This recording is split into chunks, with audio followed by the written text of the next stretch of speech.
1장으로서 바울이 디모데를 에베소에 머물게 한 이유, 지난주에는 디모데전서 2라는 제목으로 말씀을 들었죠. 오늘은 드디어 이제 1장을 배우게 되는데요. 자, 바울이 어디서 목회하고 있는 디모데에게 목회에 대한 지침서를 주었습니까? 에베소에서 목회하고 있는 디모데에게 목회에 대한 기본적인 지침을 알려준 말씀이 디모데 전서이죠. 자, 여러분, 에베소 하면 생각나는 게 있습니까? 빨리 사도행전을 생각해야 되죠. 에베소 하면 생각나는 거 없습니까? 그렇죠. 바울이 막 복음 전할 때 병든 자가 치유되고 마술 행하던 사람들이 돌아오고 이렇게 할 때 아담의 신상을 섬기는 사람들이 또 장사꾼들이 자기들의 영업에 반예를 받았다고 해서 바울과 그를 따르는 사람들을 죽이려고 했던 곳이 바로 에베소이죠. 이 디모데가 이런 악한 지역인 에베소에서 목회를 하고 있었다는 이야기예요. 그때나 지금이나 교회 안이 위험해요. 왜 이 말을 쓰느냐면요, 거짓 복음이 어디에 있느냐? 교회 안에 있어요. 자, 이 당시에 주로 어떤 사성들이 교회 안에 있었다라고 제가 설명을 했나요? 유대 율법주의, 또 하나는 영지주의. 유대 율법주의는 율법을 지켜야 구원받는다. 자, 이런 사람들이었고요. 영지주의는요, 인간에게는 영혼만 중요하지 육신은 중요하지 않다. 이런 잘못된 사상들이 어디 안에 있었느냐? 교회 안에 있었어요. 오늘날 한국 교회도 마찬가지입니다. 교회 안에서 이상한 소리 하는 사람, 성경과 맞지 않는 이야기하는 사람, 성경 전체와 한두 가지 단어를 가지고 계속해서 강조하거나 자기들이 주장하는 사상을 합리화시키려고 하는 사람들이 교회 안에 많이 있습니다. 바울은 이것을 알고 디모데에게 다른 교훈을 따르지 않도록 성도들을 잘 가르치라, 그렇게 권면을 하고 있는 거죠. 자, 이 외에도 고린도전서에는 주로 이제 감독과 집사의 자격, 또 여러 가지 교회 행정에 관한 내용들을 바울이 디모데에게 전하면서 목회할 때 참고해라고, 그렇게 해서 디모데전서와 후서, 디도서는 목회 서신이다. 그리고 우리는 지금 목회 서신의 첫 번째 책인 디모데전서를 배우고 있는 거죠. 자, 디모데전서 1장을 구분하면요, 1절에서 2절은 문안 인사입니다. 주로 바울 서신서에서 많이 나타나는 내용이죠. 3절에서 11절 말씀까지는요, 디모데를 오늘 제목처럼 에베소에 머물게 한 이유에 대해서 설명을 했습니다. 제가 이 제목을 잡을 때 오늘 고민을 좀 많이 했습니다. 믿음의 선한 싸움을 싸우라고 잡을까 고민을 많이 하다가 이 제목을 잡았거든요. 왜 잡았는지 또 나중에 설명이 되어지겠습니다. 자, 12절에서 17절까지는요, 이 바울의 간증이 나옵니다. 자, 이것도 중요하죠. 그 다음에 이제 18절에서 20절까지는 마지막으로 디모데에게 권면하는 그러한 내용이 18절에서 20절에 나옵니다. 자, 이런 기본적인 내용을 잘 알고 우리는 무엇을 봐야 되느냐? 전체적인 내용들을 고찰해보는 또는 관찰해보는 그런 시간을 가지려고 합니다. 자, 바울은 먼저 뭘 했다고요? 문안 인사를 했다. 1절과 2절. 제가 가끔씩 하는 이야기가 있죠. 인간관계에서 가장 중요한 것은 인사예요. 인사는 누가 먼저 하는 거냐? 먼저 본 사람이 하는 것이다. 그 사람이 인사하는 것을 보면 그 사람의 인격과 그 사람의 가정을 알 수 있다라고 말씀을 드렸죠. 지금 바울이 아들과 같은 디모데에게 편지를 쓰면서도 제가 보기에는요, 진짜 정중하게 문안 인사를 하고 있다는 느낌이 들었어요. 자, 1절과 2절 봅시다. 우리 구주 하나님과 우리의 소망이신 그리스도 예수의 명령을 따라 그리스도 예수의 사도된 바울은 믿음 안에서 참 아들 된 디모데에게 편지하노니 하나님 아버지와 그리스도 예수 우리 주께로부터 은혜와 긍휼과 평강이 내게 있을지어다. 오늘 말씀을 읽고 배우는 여러분에게도 그리스도 예수 우리 주께로부터 은혜와 긍휼과 평강이 임하기를 주님의 이름으로 축원드립니다.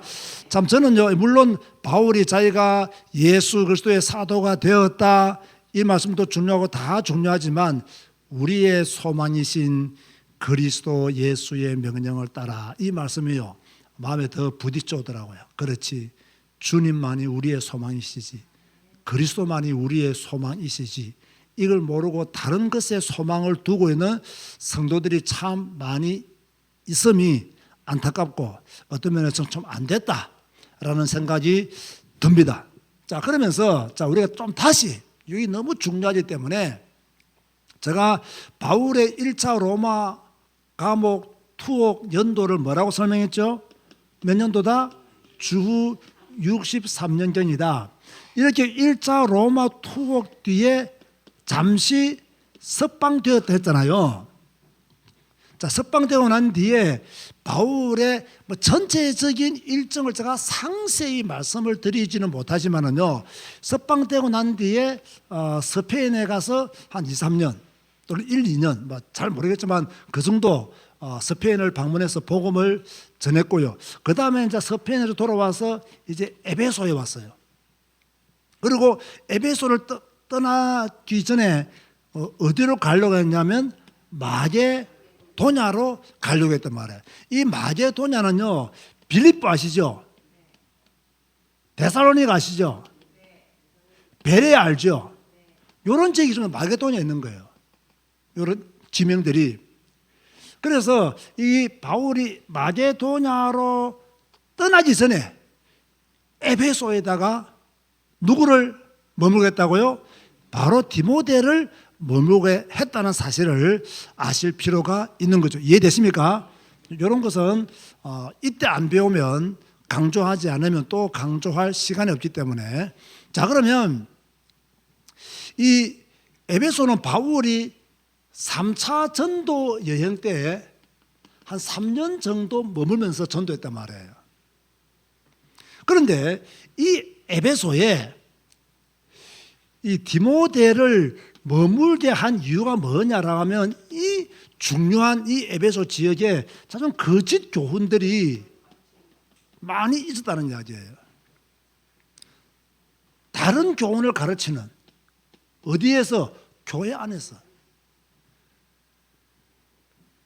엄청 위험한 것이죠.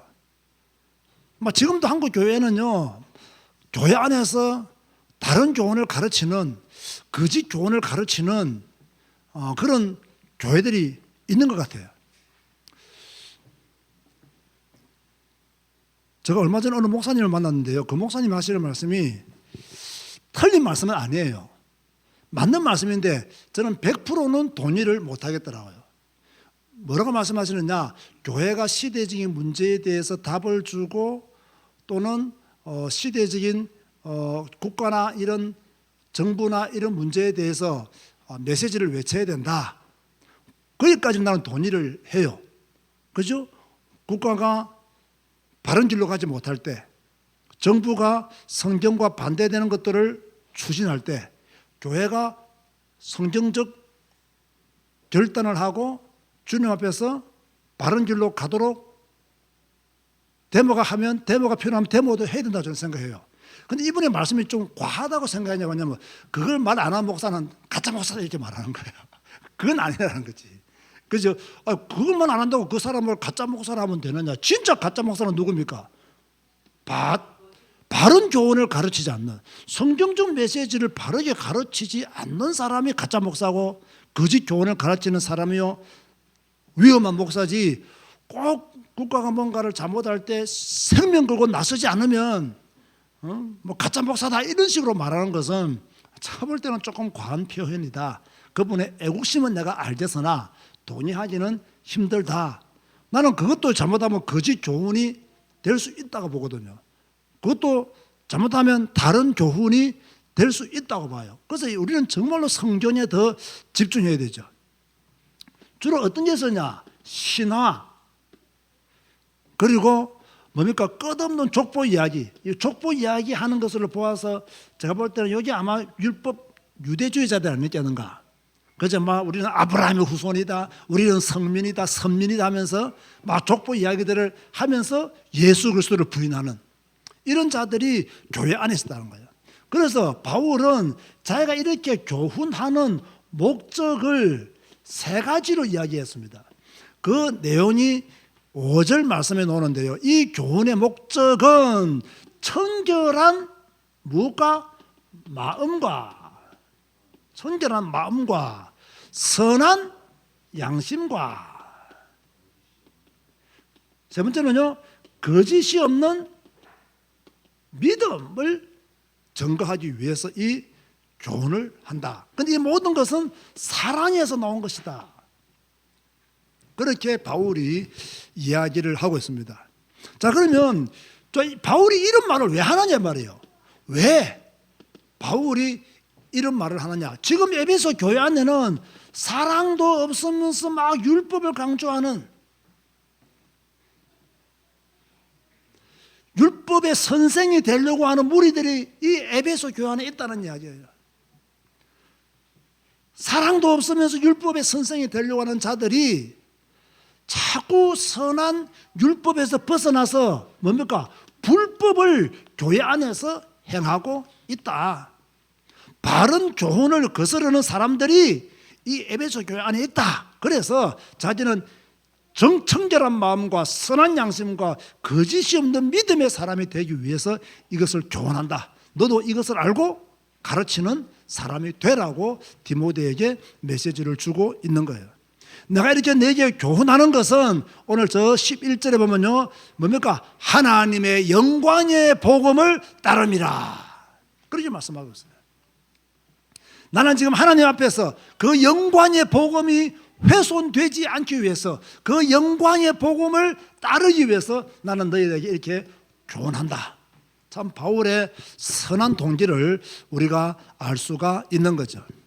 그러면서 바울이 뭐 하느냐? 자기 간증을 합니다. 자, 중요할 때 그죠? 자기 간증을 할 필요가 있죠. 그게 바로 12절에서 17절 말씀까지예요. 나를 능하게 하신 그리스도 예수 우리 주께 내가 감사함은, 자, 바울이 지금 간증하면서 감사한 데 있습니다. 나를 충성되이 여겨 내게 직분을 맡기심이니. 자, 바울은 무엇을 감사했습니까? 자기를 충성되이 여겨서 직분을 주신 그리스도 예수께 감사한다 그랬어요. 자, 우리가 바울의 고백을 따라 한다면 우리도 어떤 고백을 해야 됩니까?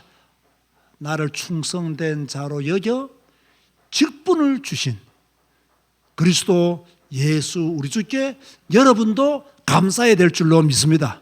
그래서 내게 직분을 주신 하나님께 감사한다. 바울이 그렇게 고백했어요. 내가 전에는 비방자요 박해자요 폭행자였으나 도리어 긍휼을 입은 것은 내가 믿지 아니할 때에 알지 못하고 행하였습니다. 바울은 전에 박해자였잖아요. 폭행자였잖아요. 비방자였잖아요. 알지도 못하면서. 그죠?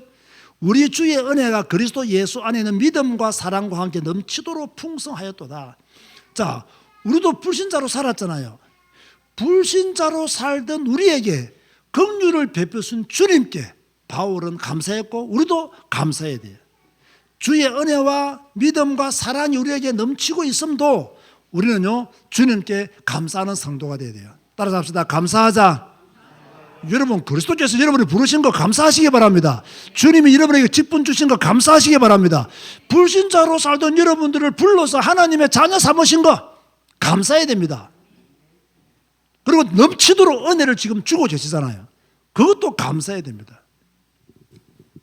그러면서 예수 그리스도의 오심에 대해서 바울이 이야기를 했어요. 15절 말씀해 보니까요, 믿보다 모든 사람이 받을 만한 이 말이여, 그리스도 예수께서 죄인을 구원하시려고 세상에 임하셨다 하였도다. 죄인 중에 내가 괴순이라. 자, 보세요. 바울은 비방자요, 박해자요, 폭행자였잖아요. 그런데 예수 그리스도가 죄인을 구원하시려고 세상에 임하셨다. 그 그리스도를 만나보니까 죄인 중에 내가 괴수였구나. 그러면서 바울은 자기가 영생을 얻은 것은 후에 주를 믿어 영생 얻는 자들에게 본이 되게 하기 위하여 믿었다라고 16절에, 그러나 내가 긍휼을 입은 까닭은 예수 그리스도께서 내게 먼저 일체 오래 참으심을 보이사 후에 주를 믿어 영생 얻는 자들에게 본이 되게 하려 하심이라. 아멘 하시기 바랍니다. 본이 되게 하려 하심이라. 자, 우리도 바울처럼 이런 믿음의 고백을 해야 되죠. 그러면서 바울은요, 또다시 하나님을 찬양하는데 17절 말씀해 보니까 영원하신 왕 곧 섞지 아니하고 보이지 아니하고 홀로 하나이신 하나님께 존귀와 영광이 영원 무궁하도록 있을지어다. 아멘. 이렇게 바울이 하나님을 찬양하는 그런 내용으로 자신의 간증을 마무리하고 있거든요. 자, 그렇다 한번 보세요. 바울이 이 간증을 왜 했겠어요? 바울이 이 순간에 왜 이 간증을 했을까? 제가 깊게 한번 생각해 봤습니다. 왜 바울이 이 시점에서 자기 간증을 했을까? 저는요, 디모데에게 나를 구원하신, 죄인 중에 괴수였던 나를 구원하신 예수 그리스도의 복음을 디모데야 잊지 마라. 나를 구원하신 분은 유대 율법주의도 아니고 영지주의도 아니다. 다른 교훈, 거짓 교훈이 아니다. 비방자요, 박해자요, 폭행자였던 나를 구원하신 분은 예수 그리스도시다. 이걸 디모데에게 말해주고 싶었던 거예요. 내가 지금 예수 그리스도로 인하여 사도가 되었는데 이 직분을 누가 주셨느냐? 예수 그리스도께서. 예수 그리스도의 복음으로 인하여 내가 이렇게 변화된 그리스도의 전인이 된 것을 잊지 말아라. 저는 이걸 보면서요, 맞다. 지금 바울이 디모데에게 전해주고 싶은 메시지는 무엇이었냐? 디모데야, 그리스도에게 더 집중하라 이거예요. 그거예요. 그리스도에게 집중하지 아니하면 유대 율법주의자들은 속는다. 그리스도에게 집중하지 아니하면 영지주의자들의 이론에 속는다. 너는 무슨 일이 있더라도 그리스도께 집중해라. 이 말을 오늘 우리의 상황에서 재해석을 하면요, 너희들은 어떤 경우가 있더라도 성경 읽고 성경 배워라. 성경을 통해서 예수 그리스도를 만나고 성경 안에서 해답을 찾아가라. 아마 이렇게 바울이 우리에게 지금 메시지를 하고 있다라고 저는 생각을 해보는 거예요. 그러면서 이제 마지막 부분에서 바울이 권면을 합니다. 첫 번째 권면은 뭐냐? 선한 싸움을 싸우라. 참 중요한 내용이에요. 그런데 여기서 선한 싸움을 싸우라고 한 것은요, 사랑의 마음을 가지고 이 말이에요. 선한 싸움을 싸우라. 사랑의 마음이 없으면요, 학살자가 될 가능성이 많아요. 그래서 사랑의 마음을 가지고 내가 사탄의 권세에 대항하지만 그리스도의 사랑을 가지고 싸워라. 그렇게 말씀하고 있는 거예요. 자, 우리가요, 하나님의 영광을 위해서 뭐 일을 한다, 하나님의 공의를 위해서 일을 한다고 하면서 역사적으로 보면요, 학살자가 된 사람들이 많이 있습니다. 중세 시대에 특별히 그러한 일들이 많았습니다. 우리는 사탄을 대항하고 하나님의 교회를 지키지만 사랑의 마음을 가지고 믿음의 선한 싸움을 싸워야 된다. 이게 없으면 학살자가 될 가능성이 많다는 거예요. 그런가 하면 믿음과 착한 양심을 가져라. 저는 특별히 이 말씀에 조금 관심을 가지게 되었어요. 바울은 믿음도 강조했지만 뭐도 강조했다? 양심도 강조했다. 그런데요, 바울 서신에 이 양심이라는 단어가요 20번이나 사용되어졌어요. 그러니까 바울은 순간순간 양심에 대한 메시지를 했다는 이야기예요. 제가 또 생각해 봤어요. 왜 바울은 이렇게 바울 서신에서 20번이나 양심에 대한 이야기를 했을까? 믿음과 착한 양심을 가지라. 왜 디모데에게 이 말을 고민했을까? 자, 믿음만 강조되고요, 양심이 마비되면 19절에 뭐라 했습니까? 파손된다 했습니다. 파손된다. 19절 보세요. 믿음과 착한 양심을 가지라. 어떤 이들은 이 양심을 버렸고 그 믿음에 관하여는 파손하였느니라. 다시 말합니다. 믿음만 강조되고 양심이 무시되면 믿음에서 파손된다. 그러면서 우리가 알아야 될 게 뭐냐? 기독교인들이 양심과 어긋난 행동을 하면 그 믿음이 깨어진다는 거예요. 고로 무슨 말이냐? 그 누구보다도 양심적으로 살아야 될 사람들인 그리스도인이다. 바울이 그렇게 말하고 있는 거예요. 저는 그래서요, 참 바울의 이 메시지를 제가 새롭게 인식하게 되었어요. 바울은 믿음과 착한 양심, 양심이라는 단어를 바울 서신에서 20번이나 사용했구나. 누구보다도 양심적으로 살아야 될 사람들이 그리스도인들이구나. 그리스도인들이 양심을 저버리는 것은 믿음을 깨는 것이구나. 양심을 다시 한번 생각해 보아야 되겠다. 바울이 이렇게 강조한 데는 하나님의 메시지가 그 속에 숨어 있지 않겠느냐는 거예요. 그러면서 양심을 저버린 두 사람을 소개하죠. 한 명은 누구예요? 후메네오. 또 하나는 알렉산더라 그랬어요. 이 후메네오는요, 디모데후서 2장 17절에 나오는 인물이에요. 디모데후서 2장 17절. 이미 부활은 지나갔다. 부활은 이미 지나갔다라고 이상한 메시지 했던 사람이 후메네오고요. 이 알렉산더는요, 정확한 것은 아닌데 학자들은 디모데후서 4장 14절에 나오는 구리장사 알렉산더로 추정은 하는데 정확한 것은 아니에요. 이 사람이 바울에게 큰 해를 끼쳤거든요. 그래서 이 사람일 것이다라고 요거는 약간 추정하고 앞에 것은 근거가 있는 말씀으로 제가 해석을 한번 해보겠습니다. 자, 그렇다면 우리에게 주시는 메시지가 무엇이겠습니까? 오늘 디모데전서 1장을 통해서 우리에게 주는 메시지는 거짓 교훈을 하는 사람들이 어디 안에 있다? 교회 안에 있다 이 말이에요. 조심해라. 깨어있어라. 경계해라. 잘못하면 속는다. 그런데 어떤 일이 있더라도 그리스도께 집중해라. 이 말은 오직 성경, 오직 예수, 여기에 집중하지 않으면 교회 안에 있는 이상한 사상들, 주장들, 여기에 속아 넘어갈 가능성이 많다. 저는요, 이게 깨달아지고 느껴져요. 얼마나 위험한 일인지. 그리고 바울은 뭐라고 말하느냐? 기독교인들에게 양심을 저버리는 행동을 하지 마라. 너희들이 복음 깨달았다고 하면서 양심을 저버리는 행동하지 마라. 그리스도 말하면서 양심을 저버리는 일을 하지 마라. 그리스도께 더 집중해라. 교회 안에 거짓 메시지를 전하는 다른 교훈을 하는 자들이 있다. 그래서 이런 자들이 있기 때문에 너는 에베소에 머물면서 믿음의 선한 싸움을 싸우라 하는 것이 디모데전서 1장입니다. 이해되셨나요?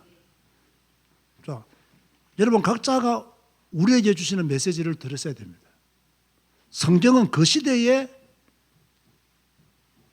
그 상황에만 해당하는 메시지가 아닙니다.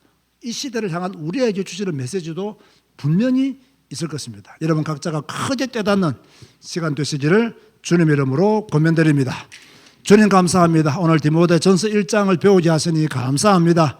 우리가 잘 몰랐던 내용들, 알았지만 대강 알았던 말씀들을 선명하게 다시 한 번 더 알게 하시니 감사를 드립니다.